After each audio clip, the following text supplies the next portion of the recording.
Olá a todos, bem-vindos ao meu canal. Regresso então para mais um vídeo sobre a disciplina de Matemática do 8º ano, este sobre o tema do Teorema de Pitágoras, mais concretamente a diagonal espacial de um paralelepípedo. Bem, o problema é o seguinte: um caixote de papelão tem exatamente 80 cm de comprimento, 60 cm de largura e 40 cm de altura e serve para guardar tubos de plástico que servem de suporte a bandeiras. Certo.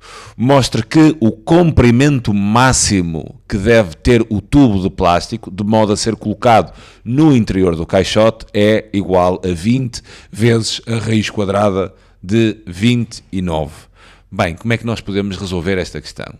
Estes problemas sobre o comprimento máximo que nós podemos obter num paralelepípedo ou também num cubo são questões que surgem associadas ao Teorema de Pitágoras no cálculo ou na determinação do comprimento da diagonal espacial. Quando vocês têm um paralelepípedo, qual é o maior comprimento que vocês encontram num paralelepípedo? Será aquele comprimento que atravessa assim por dentro da caixa na diagonal, que é aquilo que a gente designa de diagonal espacial.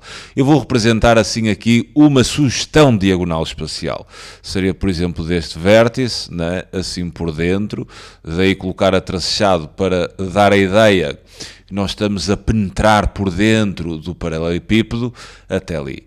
Poderia também ser daquele vértice até este, teria outra diagonal, ou então deste até este, quer dizer, teria aqui vários casos de diagonais espaciais, têm obviamente o mesmo comprimento. Apenas escolhi esta porque fica melhor no desenho. Isto será então a nossa diagonal espacial, que eu estou a representar por D grande, e é o maior comprimento que nós conseguimos encontrar num paralelepípedo. Agora, como é que nós podemos determinar esse comprimento? Estes casos da diagonal espacial consistem numa dupla aplicação do Teorema de Pitágoras. Ou seja, para vocês apanharem este comprimento, terão de imaginar um triângulo retângulo, onde esta diagonal espacial seja a sua hipotenusa.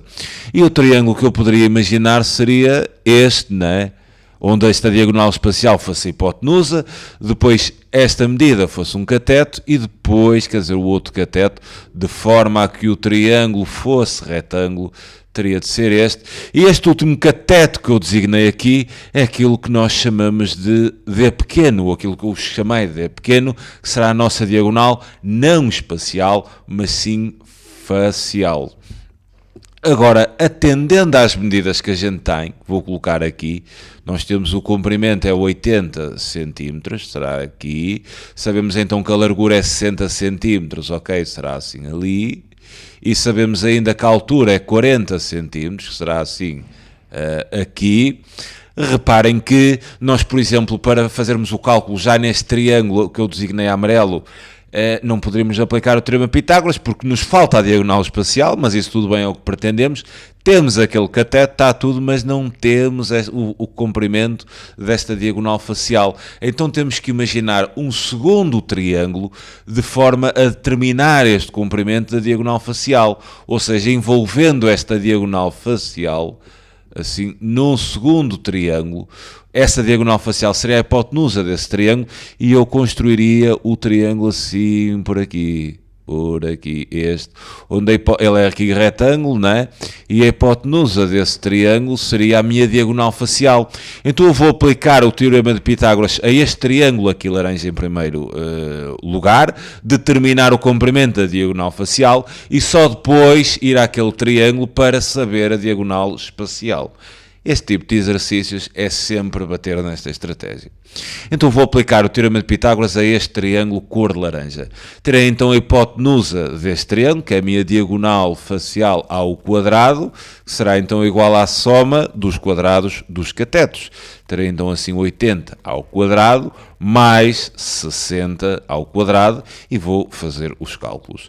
Terei então diagonal facial ao quadrado, 80 ao quadrado dá 64, que é o quadrado de 8, e o quadrado de 10 é 100, então terei 6.400, mais 60 ao quadrado Bem, o quadrado de 6 é 36 e o quadrado de 10 é 100, então mais 2 zeros, 3.600. O que quer dizer que então que esta diagonal facial ao quadrado será esta soma, 6.000 e 3.000 dá 9.000 e depois 600 mais 400 dá mais 1.000, então vou obter 10.000. Precisa então de saber a diagonal facial, né? Então vou aplicar o quê? A raiz quadrada, né?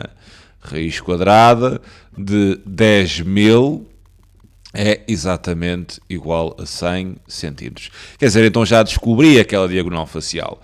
Sendo assim, vou-me dirigir imediatamente agora ao triângulo amarelo, visto que sei que aquele cateto agora é 100, estou em condições de calcular a diagonal espacial através do teorema de Pitágoras neste triângulo amarelo. Escreverei então o seguinte: diagonal espacial ao quadrado, que é o que eu pretendo, porque é a maior medida, né, é o comprimento máximo dentro do caixote, será exatamente igual a 100 ao quadrado, né, 100 ao quadrado, mais aquele cateto que é 40 ao quadrado.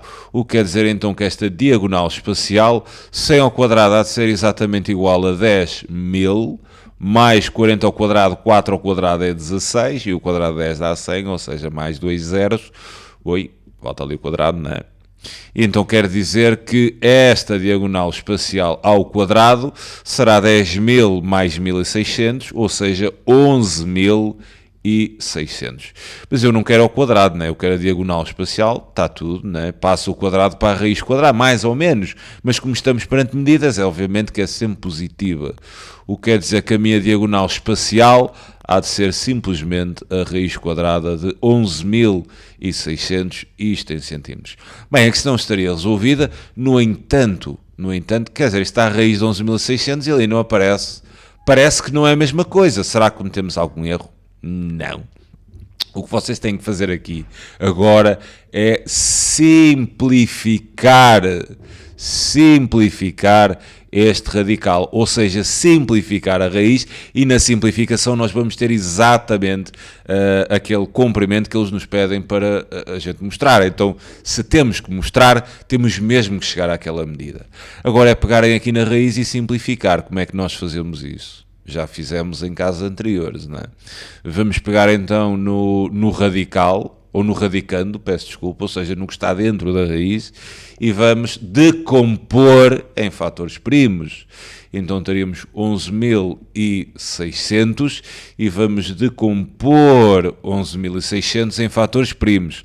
Bem, podemos dividir por 2, então obteria metade de 10.000 é 5.000, metade de 1.600 é 800, então teria 5.800, cuja metade de 5.000 é 2.500, e depois metade de 800 é 400, então dá 2.900, cuja metade há de dar, metade de 2.000 é 1.000, metade de 900 é 450, então é de obter 1.450, certo? Cuja metade...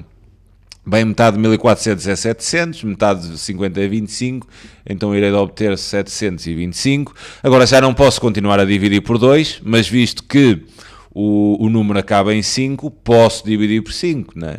Então dividindo 725 por 5, daria 72,5, 145.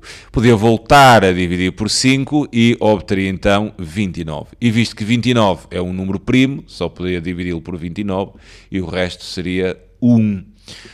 Agora, como é que nós passamos esta raiz para a forma simplificada? Bastante simples.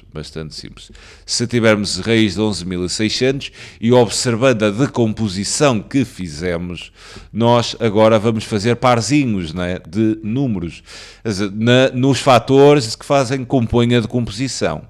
Quer dizer, este 2 com este 2 faz um par, e então salta para fora da raiz. Vou já escrever 2 vezes. Depois tem outro par de 2, salta para fora, então ok, vou escrever aqui outro 2. E depois ainda tem um par de 5, sai para fora, então vezes 5. E depois sobra raiz de 29, então colocarei ali raiz de 29. O que quer dizer que está a ser igual, agora é só fazerem estes cálculos, 2 vezes 2, 4, vezes 5, 20, raiz de 29, exatamente aquilo que queriam que demonstrássemos. e então o exercício está resolvido. Fico-me então por aqui. Estes exercícios de comprimentos máximos em paralelepípedos é sempre a diagonal espacial, sempre. E para achar a diagonal espacial vão ter que fazer 2 aplicações do Teorema de Pitágoras. Estes exercícios seguem quase sempre esta ideia. Fico-me então por aqui, é sempre um prazer enorme ajudar. Um grande abraço a todos. Tchauzinho.